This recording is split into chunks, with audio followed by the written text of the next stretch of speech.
So what I would like is to have the young people here asking some questions about anything you have in mind about your identity, about issues you have, about how to handle being different.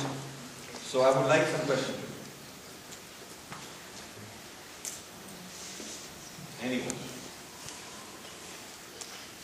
What do you like about Bal Vihar? What are some of the things you run into school? Yes, please.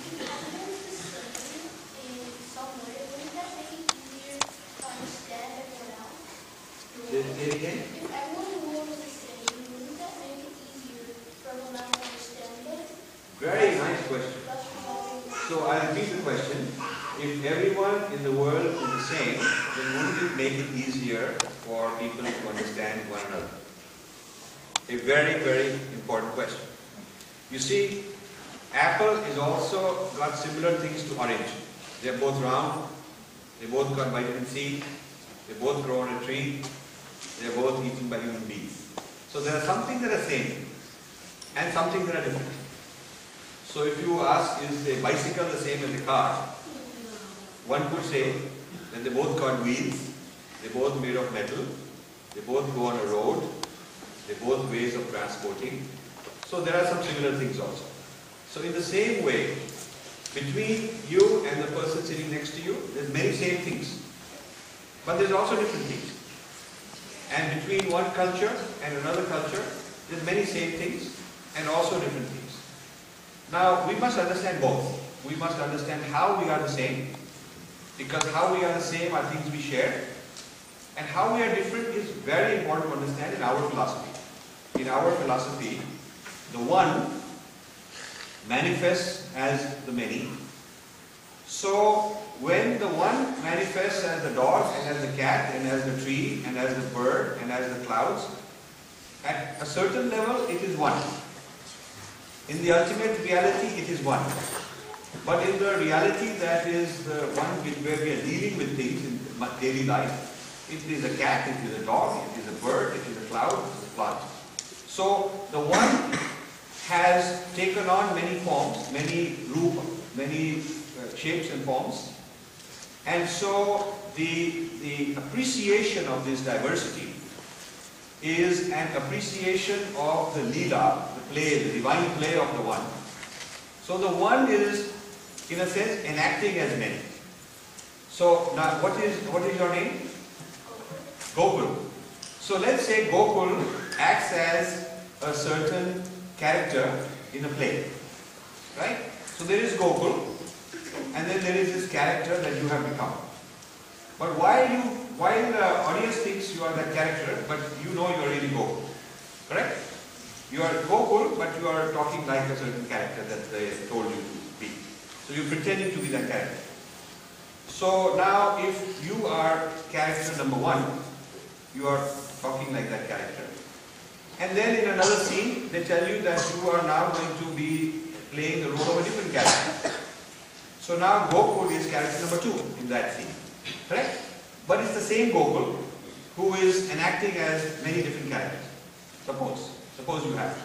So in the same way, there is Brahm, there is one, who is enacting, and this is the Leela, this is the play, enacting as many different things. So when we appreciate the difference between this thing and that thing and this person and that person, it is not at all seen as a problem. It is a very profound thing that it is actually the purpose of the universe. Because after all, if the one were not performing and becoming many, then there really wouldn't even be a universe. Then there'd just be one. There wouldn't be so many different things. The philosophies which don't understand this, which feel that the tiger and this dog and the cat and the bird and the plant and the rock are somehow ultimately separate things. And there is no unifying thing joining them, that there is no unity underneath. They would think, yeah, there's a problem, there is this tension, and they don't know how to resolve it or why it's happening. See? So, for our philosophy, the difference is part of the way the cosmos has been made. After all, skin colors are different, for different people because of the geographical circumstances. Those who come in very places with a lot of snow may not get enough sun and their skin is lighter.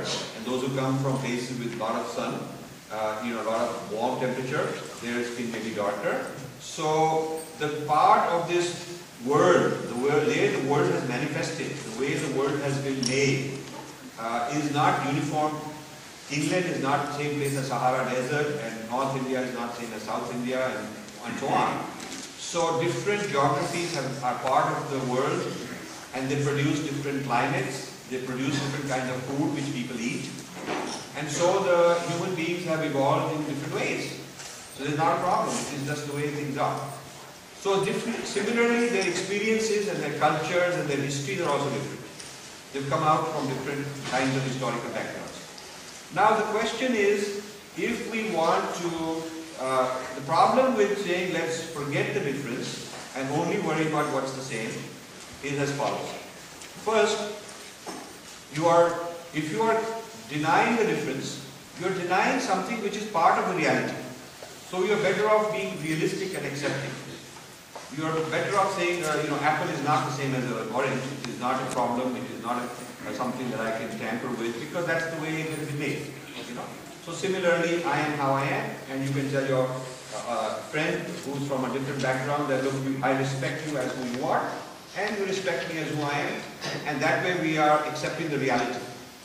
The second issue is, if somebody asks me, let's be the same, then I can say, am I supposed to be the same as you, or are you supposed to be the same as me?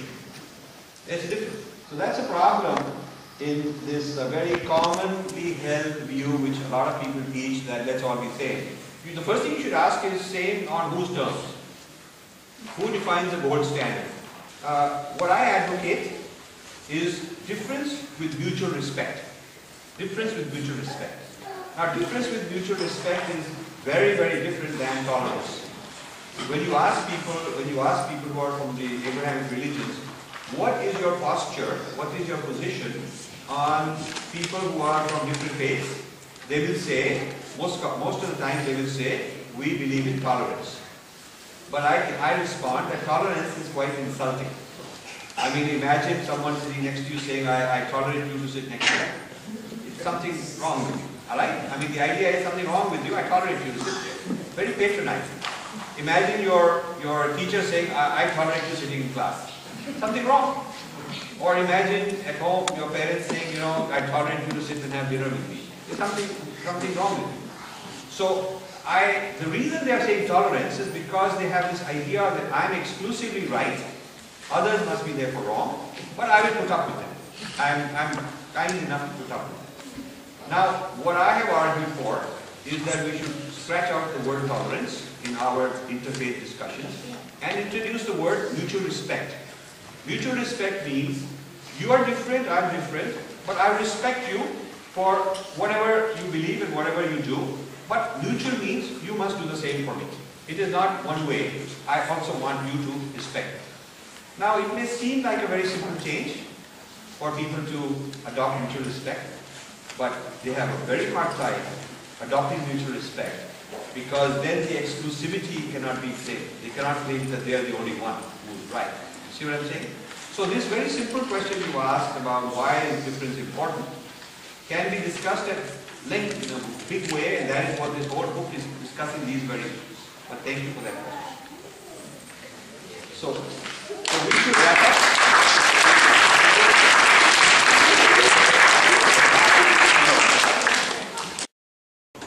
It's amazing how a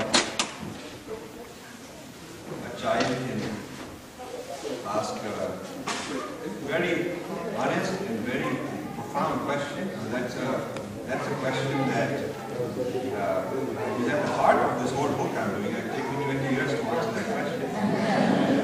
Really think about it. Because wouldn't life be simpler if everybody was same? But then you would not have Leela, you wouldn't have the cosmos, you wouldn't have you wouldn't have the Karukshetra and the Dhanukshetra where things are happening. There's a choice between right and wrong, it's not the same. There is vivek, there is discrimination between different gunas. So the whole divine play is play between differences. And if there were no differences, there would be no need for a Mahabharata. There would be no people saying, okay, Vasudeva Kutumbakam, we are one family. That is true. But in the family, you have many kind of different people. You have different personalities. My elder brother and younger brother relationship is different. With brother and sister relationship is different. Mother and father relationship is different. So even in your own family, while it is one family, there are different relationships. And if you are a teacher, you don't treat every student the same way, in the sense that there are some who need help, some are further along, some are mischievous. You have to, your actions have to factor in the uniqueness and distinctiveness of each. And the Kauravas and Pandavas were part of the same family. They were also part of the Vasudeva Kutumba. In fact, common parent, one parent. And Devas and Asuras are also part of the same family. And not only all human beings, but even animals, even plants and little bacteria. When you take an antibiotic, you kill those billions of bacteria. They're part of the Vasudeva Kutumbakam. So the argument that there is Vasudeva Kutumbakam does not mean that we become irresponsible and cannot discriminate between right and wrong and one kind of personality versus another. In the Karma Kshetra, in the Kurukshetra is not just in Haryana. I travel to my village in Punjab, my town, birthplace in Punjab, quite frequently every year. And so I see Kurukshetra. But now the modern Kurukshetra is the whole world. There's a global Kurukshetra where there's many interactions and discourse and things going on. And you have to, like Arjuna, you have to be skillful in understanding this Kurukshetra and doing the right thing. So while everyone, all living beings are part of the one family, and certainly so, but you still have your responsibility to understand and differentiate and conduct yourself accordingly. So the reason I wrote Being Different is because particularly the several audiences, the audience of our own Vedantins and Hindus and people who are practicing Dharma, Buddhists, different kinds of denominations and schools of Dharma, that audience is one of the audiences. And there the message is that there has been a tendency in the last 100 years to avoid dealing with differences and focus exclusively on the ultimate oneness. The point is that the ultimate oneness is not the current state of consciousness we are in. We, because of prarabdha, karma, are born into a world of differentiation, and we have to perform our role. The fact that ultimately everything is one, you could argue that therefore poison is the same thing as prasad, medicine. So why not, instead of having a medicine or having prasad, why not eat poison? It is the same. And the point is that in the world at which we live, the level of consciousness at which we live, there is difference, and there is discrimination between right and wrong, dharma and adharma. And to sort of pretend that this is not there, because in the ultimate reality it's not there, is a sort of a cop-out. You cannot escape responsibility. This is what Arjuna is trying to do in the beginning of the Gita. He's giving all these arguments why he doesn't want to get involved. He's giving these arguments, and it takes a while for Sri Krishna to convince him and talk to him about the fact that at the level he is, in this Kurukshetra, in this Karma Kshetra, in this Dharma Kshetra, there is need for action, there is difference between Dharma and Adharma. So when we are talking about differences, we are not talking about the ultimate reality being one. We are saying the ultimate reality manifests as many.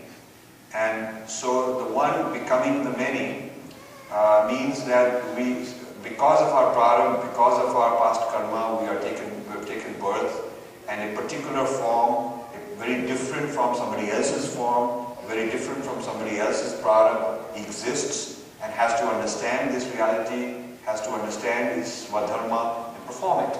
So the world in which we have to function, carry out our dharma, is a world of differences. We have to know these differences, otherwise we can be irresponsible.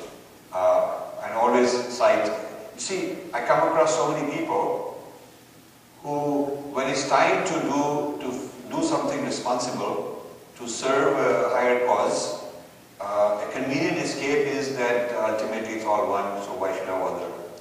So, like, I have a friend who says, the reason Indians have apathy and don't get involved necessarily and do all these things like others do is because, we are so detached. So I said to him, listen, when it's time to buy a house, you are negotiating the right price. You're not detached. When it's time to sell a car, you're not worrying about whether it's the right price or not. When it's time to be healthy, to get your kids into the right college, you're really concerned about results. So when it's selfish, you are attached. And only when it's time to serve a higher cause, it's easy to cop out by saying it's all one and we don't have to worry about it and so on. So therefore this escape into the one is often an irresponsible thing. It's often a kind of hypocrisy. There was a leading industrialist, I won't name, but he was very prominent in Hindu circles. He would go around getting a lot of leaders organized and fly them in their private jet and really championing.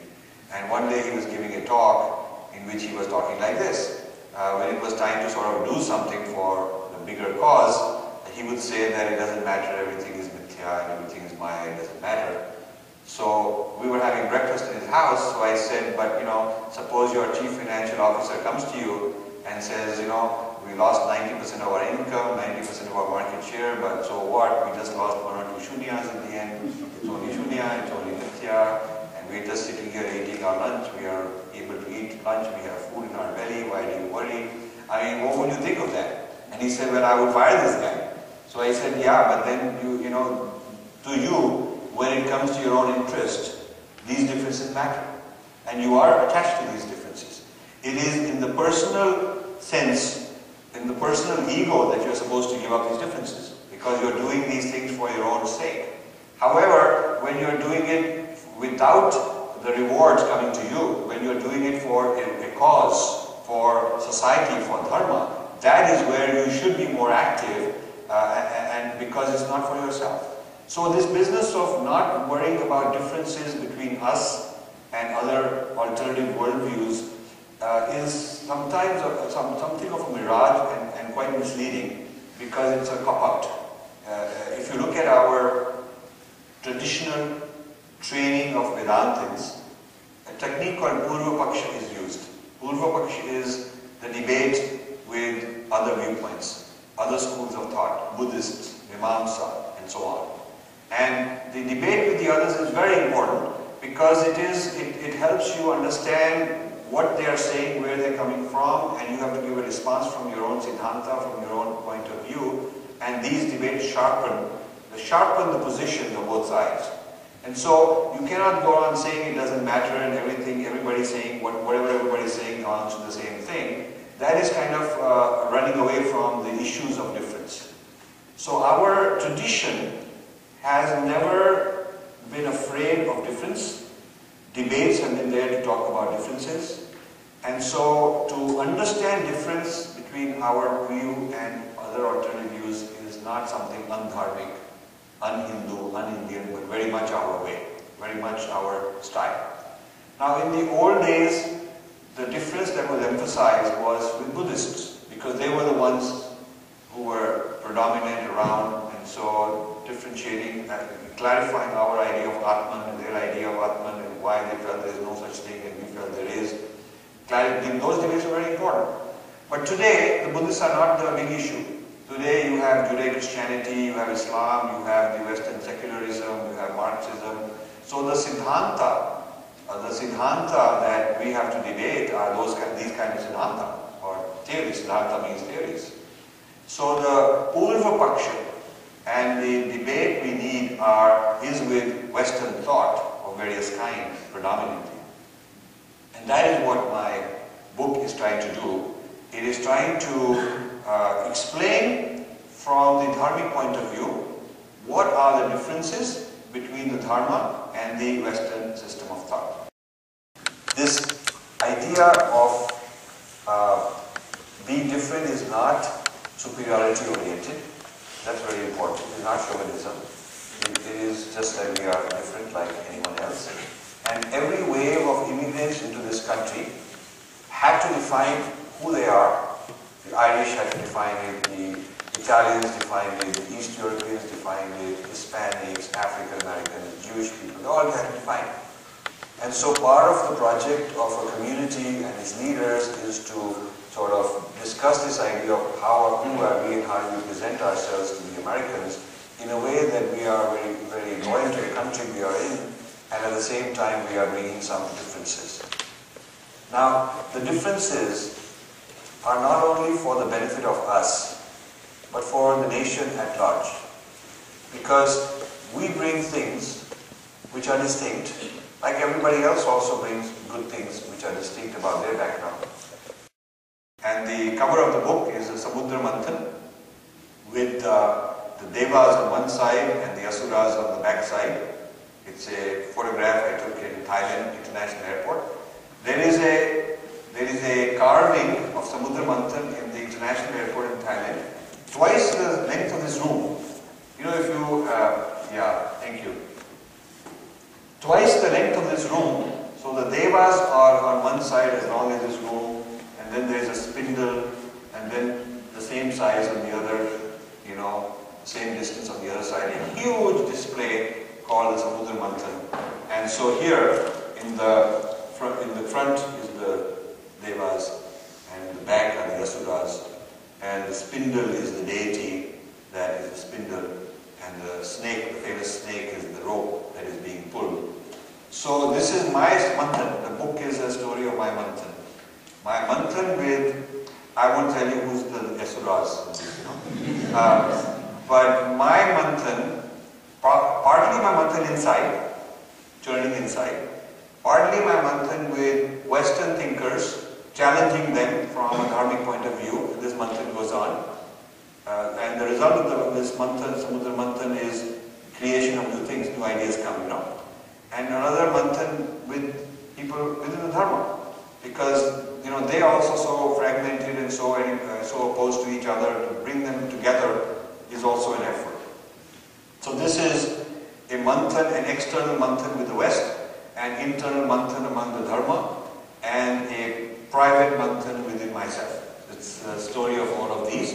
And the idea is to explain to you what I think is different about the dharma, not trivial differences which people can adopt. Like everybody can learn Hindi, or they can learn Tamil, or they can learn to sit on the floor and eat with their hands, and put a banana leaf and eat, and they can eat our food. That's not an irreconcilable difference. It doesn't affect their faith at all if you do this. And some symbolism can be adopted also. But I'm talking about deeply held philosophical axioms. The axioms of our tradition, which are such that the axioms of the other tradition are mutually in contradiction. They cannot be both valid.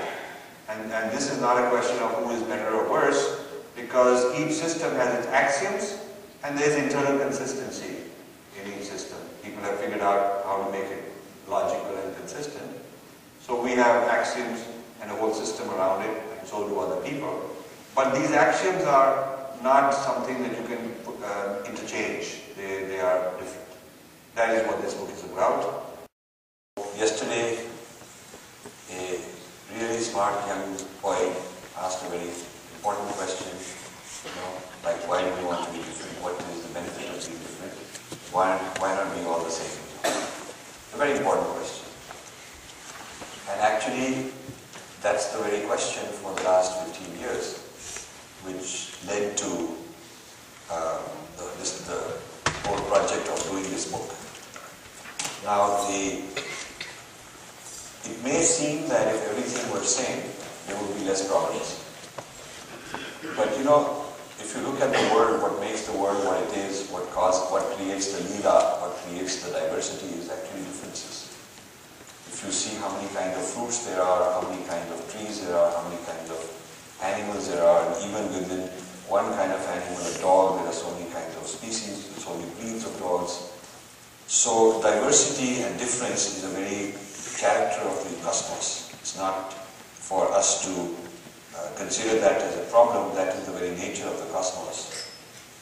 And the one manifesting as the many is the whole reality. That is the reality. There is the one, but there is also the many. And of course, different systems of thought argue on what's the relationship between the one and the many. But everyone agrees there is the one and there is the many. There is a relationship between them.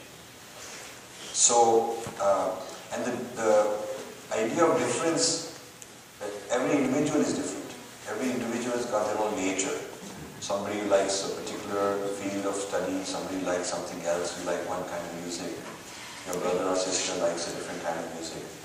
So this quality is innate in nature, it's innate in human beings, being different. And there's nothing wrong with being different. It's better to appreciate how a particular person is different, distinct. What are my qualities? Where am I good? Where am I weak? Where do I need to help myself and improve? So this idea of my own distinctiveness is a very important thing for us to understand. And every child should, as they grow up, understand what is distinct about themselves, which is the basis of what we call Swadharma, my dharma. And my hobbies, my desires, my goals in life, which may be different from someone else. So this idea of being different is very deeply rooted in our Sanskriti, in our culture. And sometimes people are embarrassed of being different because they may have a complex. They may not be able to explain the difference when asked.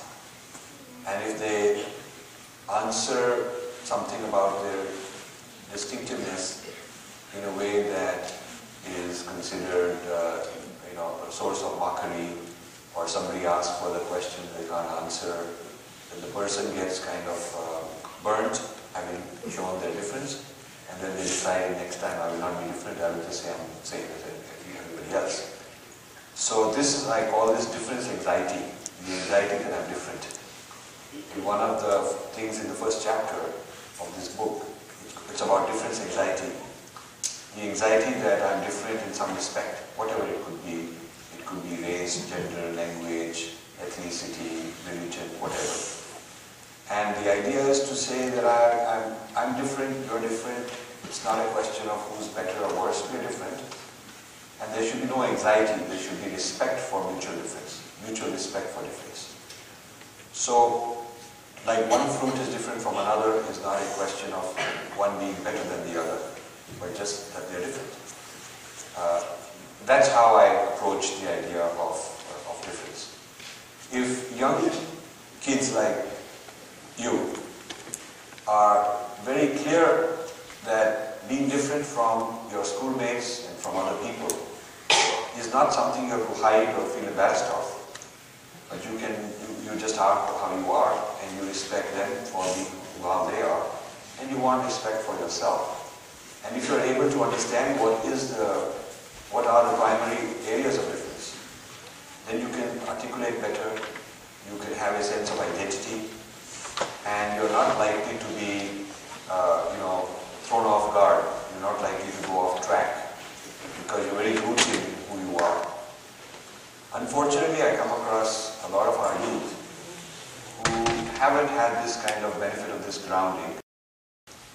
The idea of difference has been studied, but from a Western point of view. The West, having been very powerful for all these centuries, has studied all the other cultures and mapped them onto their own framework. So if we are different, it seems like it's our problem and we better mimic and better become like them. So school kids have a lot of pressure, peer pressure, to become less different. But this is being contested by many other people.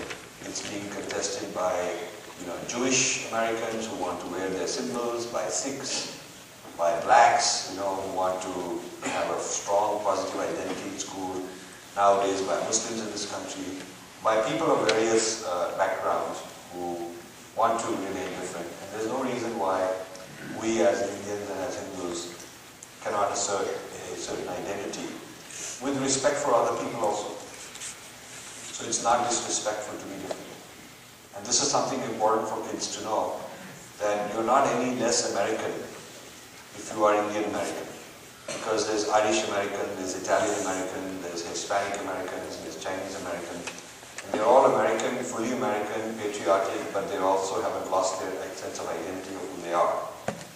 And this, the opposite of this, of asserting difference, of being different, is what I have called being digested.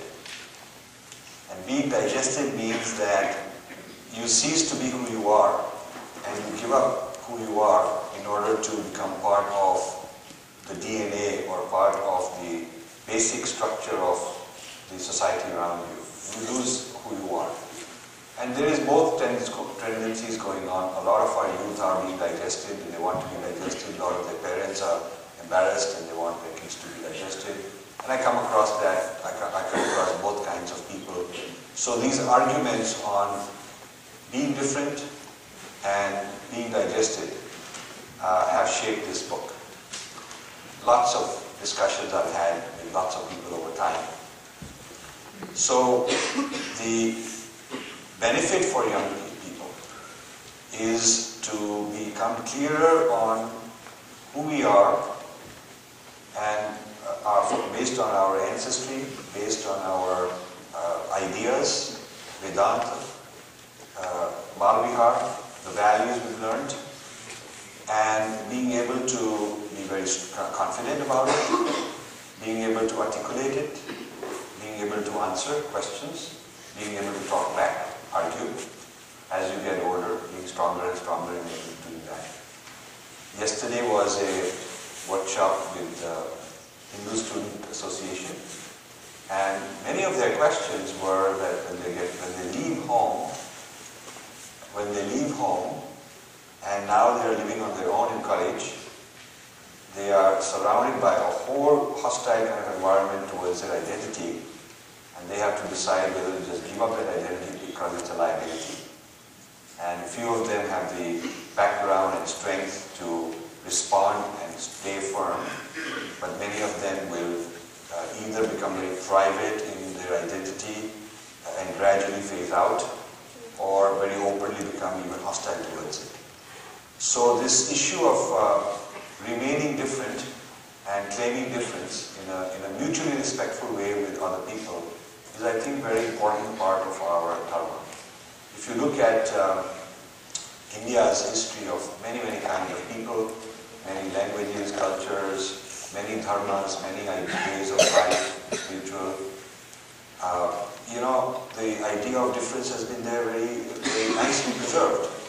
And there hasn't been any effort that one group has to take over and control everybody and colonize them and force them to convert to their point of view. And so this is a natural, this is the way the ecosystem is. In my book, I have a section called Forest and Desert Civilizations. It says that certain civilizations came from the forest and certain civilizations came from the desert, Middle East desert. Our civilization is a forest civilization, full of descriptions about forest life, yogis and rishis living in forests, mountains, rivers, very fertile. So now in a forest, contrasting with the desert, forest is full of things. Desert has very few things, very simple. Forest is very complex. And there are a lot of differences between one thing and another in the forest. Many kinds of trees, many kinds of plants. If you ever take a microscope and you look at a little piece of short dirt, you see little insects, little things moving. You see, so many kinds of plant and animal life all intertwined. So not only is there a lot of diversity and a lot of complexity, but there's interdependence. They're all interdependent. also there is change. You come back a few days later, it's rain, and therefore it looks different. New things have come out. You come back a year later, it's different. So the civilizations that are born in the forest have this kind of a quality of complexity, lot of diversity, interdependence, flux and change. If you go to a desert has few things, fairly static. You come back the next day, it's like the same it was. Basically sand and some rocks, so same. And there is less of this flux and less of this interdependency and less of this complexity. So I also described that this is part of our inner nature, having evolved in forest civilization, as opposed to Abrahamic religions which are from the desert. So to be different is very easy and natural for a forest dweller. The forest dweller says, I'm this kind of a creature and I live along with lots of others. And that's our ethos as Dharmic. So you described how the different religions have different systems of faith and describing whatever they believe in, but I have a question and then a follow-up based on what you say. Would you say that the goal of all of these different systems is the same, or is the goal fundamentally different as well? Well, if you ask the faiths, if you ask what the faiths say, our goal is moksha, unity consciousness with Brahman.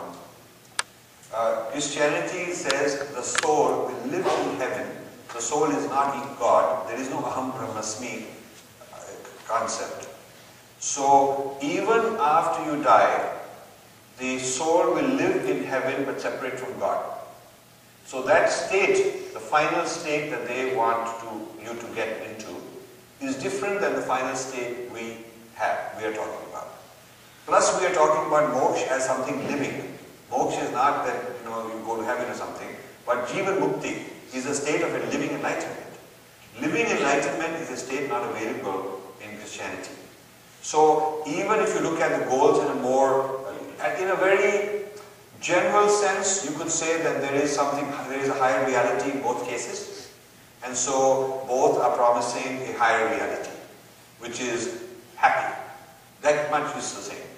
But when you start talking about the nature of what constitutes that higher reality, in their case it's a system of the soul separate from God, living in heaven. And one life, one chance to do it, no reincarnation. If you don't get saved, then it's eternal hell. Whereas we do not have the concept of an eternal hell. Because of reincarnation, no matter how bad a guy you are, you get more chances. In Thailand, they believe in Ramayana.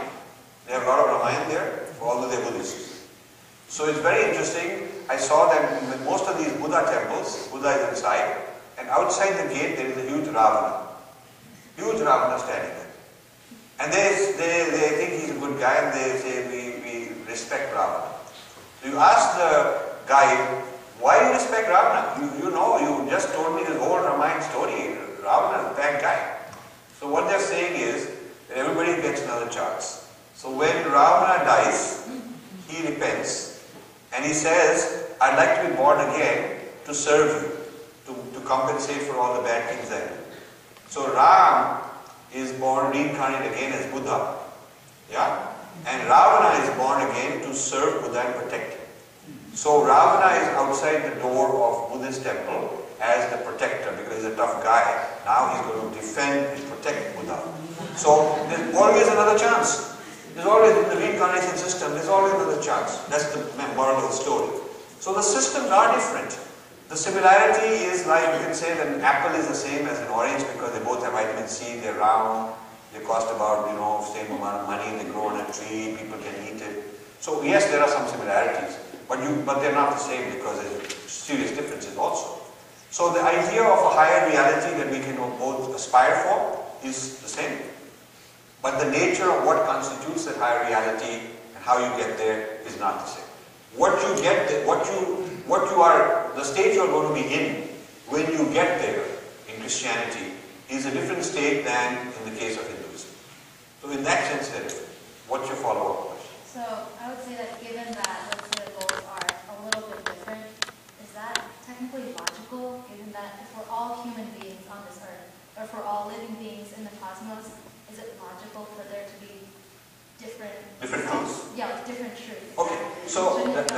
that's a very common question, and I'm very glad you asked, because I'd love to answer this question. So let's say there is a system A and there is a system B that don't agree, that don't match. So let's not call it truth, but call it truth claim.